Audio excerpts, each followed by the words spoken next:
guys, and welcome to a new episode of the Football Show. Today we're going to talk about today's games from the FA Cup and La Liga and also other leagues as well. So let's get started. Finally, the international break is over and we're back to real business of football. We're back to real, you know, deciding and top quality football and real meaningful games, because some of the international break, except the qualifiers, were kind of useless in terms of friendlies. But anyway, let's move on to today's FA Cup games. Manchester City against Liverpool. One team that is coming back off a League Cup win, despite they've been quite up and downs this season. Manchester City, they won the League Cup against Arsenal, but obviously got comfortably beaten by Real Madrid in the Champions League. Dropped a couple of points in the Premier League as well, which put them at 9 points behind Arsenal, even though with the game in hand. And also they're still in the FA Cup, which they'll play Liverpool today at home. Liverpool, they've been absolutely shocking, fair to say. Except in the Champions League, their form in the Premier League has been very, very shocking. The last 3 games in the Premier League, they lost to Wolves, they drew to Tottenham at home, and they lost to Brighton away. And you know, it's been a a very difficult season so far for Liverpool. They still have the FA Cup and the Champions League to play for. However, they're going to play against Manchester City away today, and they're going to play PSG over 2 legs, which is most likely they will lose those 2 battles against City in the FA Cup and PSG in the Champions League. I think they should lose. I think, you know, obviously they're coming to this game as not the favourites. It's clear that Man City are the favourites to win this game. They're at home and they're a better team than Liverpool, whereas Liverpool, they've been terrible this season. And obviously Salah, you know, he's going to be back from his injury, if I'm not mistaken. So if he could get a good chance to play and help Liverpool towards the end of the season before he leaves, you know, maybe an FA Cup, maybe even the Champions League, who knows? But but it's going to be. I think that if this game was at Anfield, I think it would have been 50-50, and you know, it's a cup tie. Anything can happen. The crowd is going to be behind Liverpool, etc. It's at the Etihad. Liverpool's record away from home is terrible. City, I don't think I think the last time they lost at home was in August or something, if I'm not mistaken. Or not actually, they lost to Real Madrid in the second leg. Sorry, but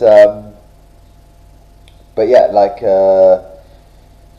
but in the Premier League, I mean, at home they're unbeaten. But yeah, like I don't expect Liverpool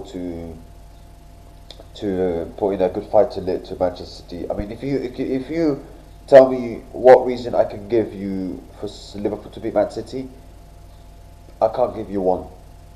I really cannot give you one at all. It's difficult to predict. It's difficult to put a good argument, a good reason why Liverpool are going to beat this Manchester City side, because they're not. Let's be honest. Whereas for Manchester City, they're obviously they're out of the Champions League. They won the Carabao Cup. They still have the league and the FA Cup to play for. FA Cup they have a chance to win, of course. The last 3 seasons they've been in 3 finals, lost 2 of them against Crystal Palace and Man United, and won in 23. So there's no reason why they can't win the FA Cup. Premier League obviously it seems a long shot for now, even though they're 9 points behind. They have a game in hand. They still have to play Arsenal at home. But so it's still lots of games to be played. But it seems very, very unlikely that this City side is going to win the Premier League. Even if they beat their game, even if they win their game in hand and they beat Arsenal at the Etihad, it's really difficult to trust the City side to win all of their games. And you look at their remaining fixtures, they've got Chelsea away. Chelsea are struggling massively, but it's still a big game. Then they've got Arsenal at home, as I mentioned. Burnley away, they should win that. Everton away, tricky game. Brentford at home, they should win that. Bournemouth away, not an easy game. Bournemouth are a decent side. Aston Villa at home, where Aston Villa could be fighting for Champions League football. So it all depends. It's going to be very difficult. But If Guardiola Man City want to win another trophy, FA Cup is their best chance. That's for sure. And I expect them to win this game against Liverpool, so I'm going for a 2-0 win for Liverpool. Sorry, for Manchester City over Liverpool. I can't see this Liverpool side with the current state they're in. I can't see them winning this game. Liverpool have critical games coming up from now until the season. They've got the FA Cup quarter-final, they've got the Champions League, they've got the league where they're fifth in the Premier League, where finishing fifth could help them qualify for Champions League next season. However, they're 5 points behind Aston Villa, who are fourth. So, and they're not far away to Chelsea. The gap to them and Chelsea is not that far away, even though Chelsea are equally worse with their form as well. Liverpool are 1 point ahead of Chelsea, and Liverpool are 3 points clear of Brentford and Everton as well. So, yeah. But yeah, I think Manchester City will win 2-0. Chelsea against Port Vale. Yeah, this should be an easy win for Chelsea. No disrespect to Port Vale. They're having they're not having any easy run of form as well. They lost their last 3 of the 4 games. The only win came against Bolton Wanderers. For the Port Vale to be in the FA Cup quarterfinals is obviously a great achievement for them, and it's incredible. The bottom in League One, which is not ideal for them, of course, but they've done really well in the FA Cup. The quarterfinals, they beat the likes of Sunderland, who done well in the Premier League. They've won other games ago as well against Bristol, Fleetwood. So they've done really well in the FA Cup this season, and for them to be in the FA Cup quarterfinals it's a kind of a great achievement for them. And I have to say, defensively they've been very strong. I mean, they conceded only 1 goal in all games they played in the FA Cup. I mean, the last 4 games, 4 wins in the FA Cup have come from 1-0 wins. So, but obviously this is a completely different test. To facing Chelsea away from home will be a completely different test for them. So it's going to be completely different how they're going to deal with it. And Chelsea, despite they've had a terrible run of form, they should win this game comfortably, and they should have no problems facing against Port Vale. So, yeah, I'm going for a 4-0 win for Chelsea. However, I want to talk more about Chelsea because not about this game, but more about Enzo Fernandez and Marco Curella's comments. Enzo Fernandez, he was asked about which city he would like to live in the future, and he was saying that, I love Buenos Aires, etc., but I think the city that I would like to live in the future is Madrid, and Madrid is a great place. I would like to go there, etc. And Marco Curella, in his interview, he was bashing, basically telling the owners they have no clue what they're doing, and it was a mistake to sack Maresca, etc. Or Maresca to leave, I should say, because he left without a payout. So it's an absolute mess at Chelsea. It's an absolute mess. It's not a happy camp at all. And because of what Enzo Fernandez said, he's been suspended for 2 games. Whereas Marco Curella, what he said, you could say it was worse, and he's not getting suspended. Like, let's be honest with you guys, how can anyone take serious what Liverpool says in press conferences? The guy is a puppet. Let's be honest, the guy is a puppet. He seems like a guy that is very happy to be just a Chelsea manager. He's just very happy to be the Chelsea manager. Why is that? And I know this is what the owners, the blue cool owners want. They want a puppet. But is this what going to win them titles? Chelsea? With that manager? No. And I'm sorry, yes, what Enzo Fernandez did, he was basically saying please Real Madrid, come and call me. If you want to buy me, come and buy me. Which is basically what he did in his interview, and he shouldn't do that publicly. But for Chelsea, for Liverpool to give him a 2 games suspension, I'm sorry, they went too far. They went too far. Yes, you could suspend him for the Port Vale game, but for the Man City game, where you need to win and to get Champions League football, really? I'm sorry, if the next 2 games they had was Port Vale and, I don't know, Wolves or whatever, okay. But you have Manchester City. You need your best players to qualify for Champions League. And let's not forget, you lost your last 4 games. 5-2 against PSG, 1-0 away at home to Newcastle, 3-0 to the PSG, and 3-0 against Everton. And you're busy telling to the media about respecting the ball and dropping and giving players 2 game suspension and not punishing the other one when he did a similar thing to Cucurella, then focusing on actual performances and bad performances that is happening on the pitch. You're focusing on that.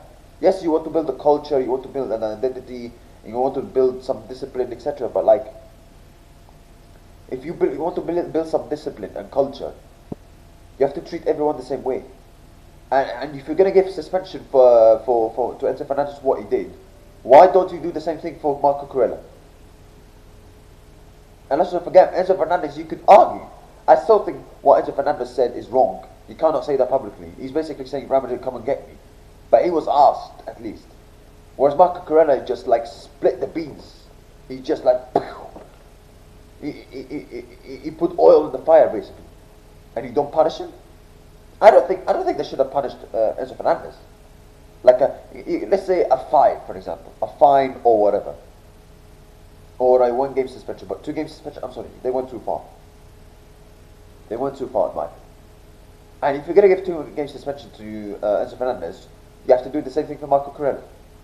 And Liverpool hasn't done it. Liverpool said, oh, I've had a great conversation, a great fantastic conversation with Marco Cucurella. Shut up. Shut up.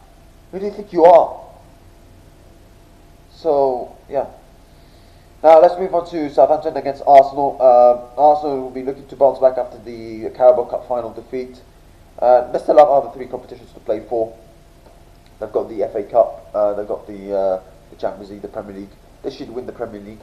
FA Cup is a competition they've been great historically, so there's no reason they can't win it. Champions League, where they have a good chance to qualify for the semi-finals to beat Sporting Lisbon. Semi-finals, it could be Atletico or Barcelona, and then the final, who knows, Real Madrid or whatever. So yeah. But they still have, despite they lost their Carabao Cup final, they should be motivated still, and they have other competitions to fight for to win. Southampton away, it's a game. Obviously, Arteta will make some changes, but even if he puts a second string squad, this team should be good enough to beat Southampton away from home. Southampton, they are fighting for playoffs. They are 7th. So, but yeah, I expect Arsenal to win. I'll go for a 2-0 win for Arsenal, and I expect no problems from Mikel Arteta's side. La Liga's games. Real Mallorca against Real Madrid. Real Madrid will be hoping to keep winning to put the pressure on Barcelona before they play a huge game against Atletico Madrid. Real Madrid are 4 points behind Barcelona with 9 games to go. Mallorca away. Mallorca are fighting for relegation. So this is an equally as important for Mallorca to Real Madrid. Will not be easy for Real Madrid. I mean, Mallorca at home will make it difficult. They'll play with the low block potentially, and they're fighting for relegation, as I said. But I expect Real Madrid to win, so I'm going for a 1-0 win for Real Madrid. Atletico Madrid against Barcelona, huge game for both clubs. Also, this will obviously will be three times they face each other in 2 weeks. La Liga once and twice in Champions League, and after 2 times in the Champions League and once in La Liga, they will face each other 6 times, because they will face each other twice in La Liga, twice in Champions League, and twice in Copa del Rey.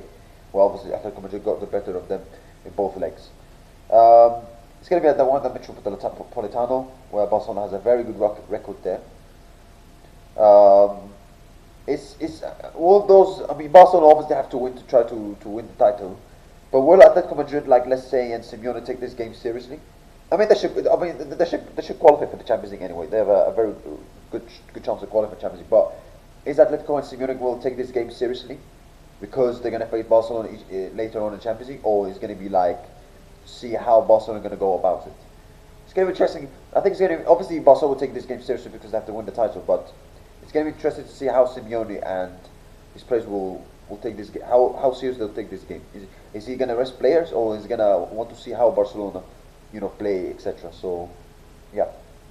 But I think Barcelona will win this game. They have more to play for, I think, than Atletico Madrid. So, Yeah, I think Basel will win this game. I'm going for a 2-0 win for Basel. Bayern Munich, they play Freiburg away. There's a game before they have a huge game against Real Madrid in the Champions League. They should win that game against Freiburg. And yeah, that's it, guys. Thank you. I wish you have a nice day. See you next time, and goodbye.